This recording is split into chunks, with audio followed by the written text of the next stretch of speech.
This was it. This was the moment she'd been chasing. No more hesitation, no mercy left to give. She was ready to lose herself in the void of senseless violence and rage.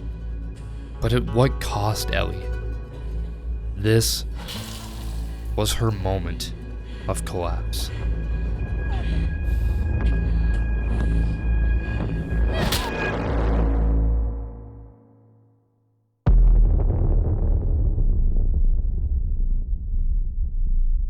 Ellie and Dina began day 2 with a little more than a name and lingering desperation. After 2 dead ends, Jordan, brutally slain just in time to save Dina from strangulation, and Leia, found massacred at News Station 13 by unknown assailants. That's her. The trail had gone cold. By this point, Ellie's grief-stricken body bubbled with eagerness just beneath the surface. She was desperate to act, to move forward, to make some kind of progress in a moment that felt helpless. A promising lead finally emerged, and Ellie set her eyes on a Lake Hill Seattle hospital. It gave her a singular purpose. A member of Abby's crew was there, and if she could reach them, she might finally get closer to what she was really after.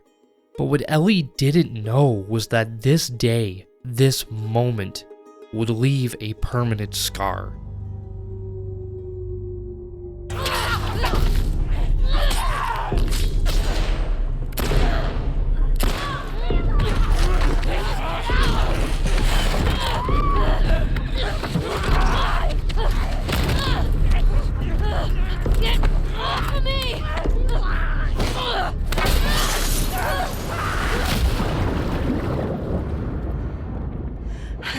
Dead anyway. Why would I tell you anything?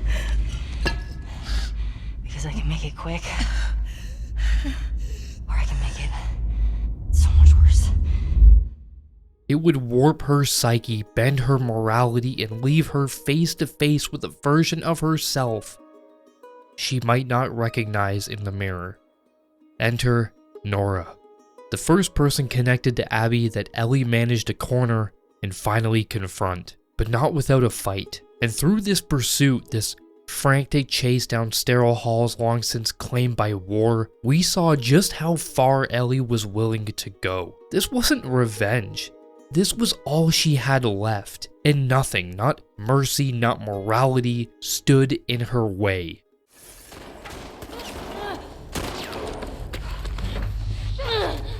The sound of Ellie's footsteps cascaded down the hollow hallways of the hospital as she chased Nora.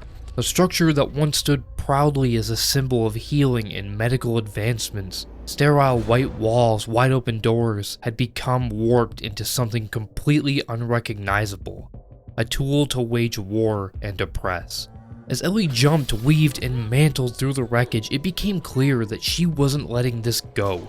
Not even bullets whizzing past her body were enough to slow her down. Nora was that glimmer of hope just out of reach, until she wasn't.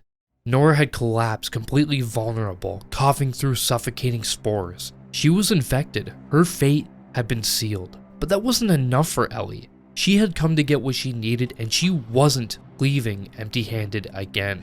With one brutal swing, she broke Nora's arm. But that wasn't the end. It was only the beginning.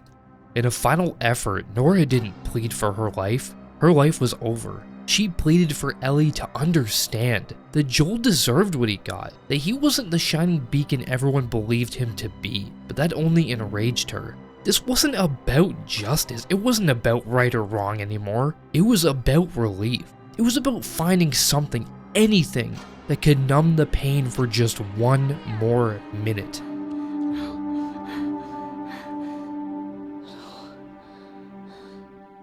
And in that moment, that vessel was violence. The camera didn't follow the act. Some things were too brutal to show, even in a game this dark. No, it stayed on her face. And this was the part that hurt the most. Her eyes glazed over, her humanity slipped away before our very eyes. The girl we once knew, that endearing, sarcastic, lovable girl with a fight in her heart, was gone. This wasn't just a turning point, it was her moment of collapse. Not a journey, but a descent. Not justice, but a complete break. She knew what she was doing was wrong, but she needed it to mean something. Because if it didn't, if none of it mattered, then what had all this been for?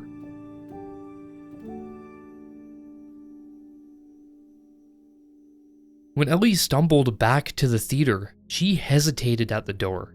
Her hand hovered, trembling under the weight of what she had just done. What she endured to inch one step closer, 1 inch closer, to righting a wrong that can never truly be undone. The inevitable knock was answered by a concerned Dina and Jesse. It was the first time we saw her face since that basement, and it was blood-streaked, and it wasn't hers. She was physically present in that moment, but something was missing within. She was like a ghost dancing between the edge of reality and some far-off place. She was still down there, still trapped in that basement, still reliving something she never believed herself capable of. It wasn't until Dina gently wiped the blood from Ellie's back in a moment of pure silence that her mind returned to reality. Her body, ravaged and torn, mirrored her collapsing psyche and the world around her. It was a husk of its former self. And just like that, in a moment of brutal honesty, Ellie said it. She said it aloud. She confessed to what she did. I made her talk.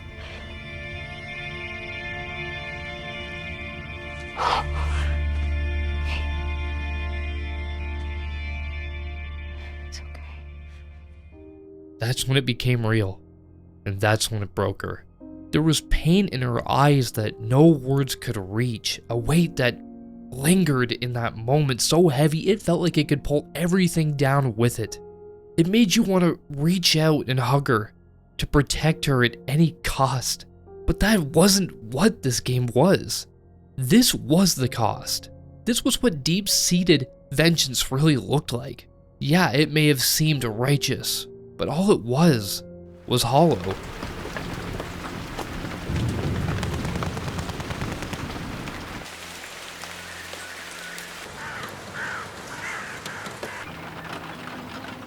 When the sun rose on day 3, Ellie and Jesse reconciled, at least on the surface. Jesse inserted himself into the narrative as the voice of reason, changing the mission.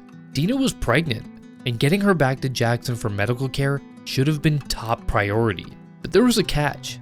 Dina, she wasn't leaving without Ellie, and Ellie, well, she wasn't going anywhere without Tommy. That's what she told Jesse. But I can't just leave Tommy. He's out here because of me. And maybe, just maybe, in that moment, she believed it. What Jesse didn't know was that her true priority still lay with finishing what she started. Abby needed to die.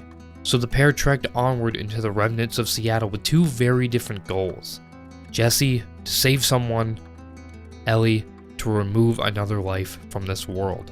Despite what seemed to be a more upbeat demeanor from the night before with light banter and the occasional joke taking place, Ellie was anything but fine. She had fallen even further, and coming to terms with what she had done in that basement only pushed her deeper. It was an unsettling vignette, one of casual violence in a world that demanded it for survival. Brutality and bloodshed had become the norm. What stood in the way and separated people from savages was the reason they killed, in self-defense or because they sought it out, and these lines were starting to get blurred.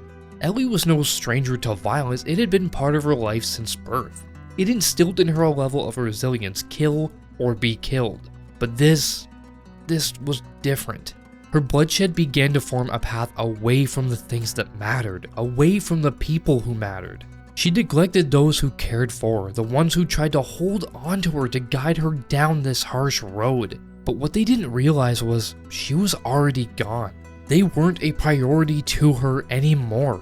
The world couldn't move on without Joel. She didn't want to be stuck in that garage pretending everything would be okay, not when all she could hear was his grunts of agony as he lay helpless on that floor. Not when she had used every ounce of her strength to break free from that hold and reach him in those final moments. If Nora proved anything, it was this. She had already gone too far to stop now. The only way forward was through, even if she had to do it alone.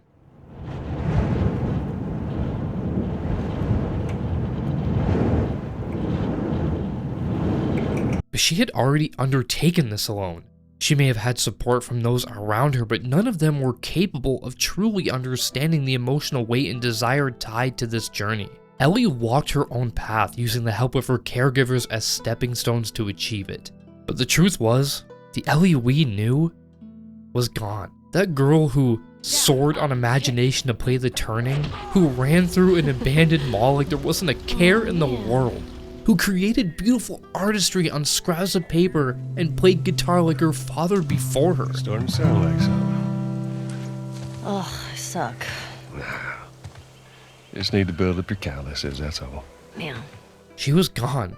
Ellie and Joel were two halves that made a whole, and only Ellie remained now, leaving a half-beating heart to be destroyed by her downward spiral, by a search for something that could never make her suffering right, could never rid her of that pain.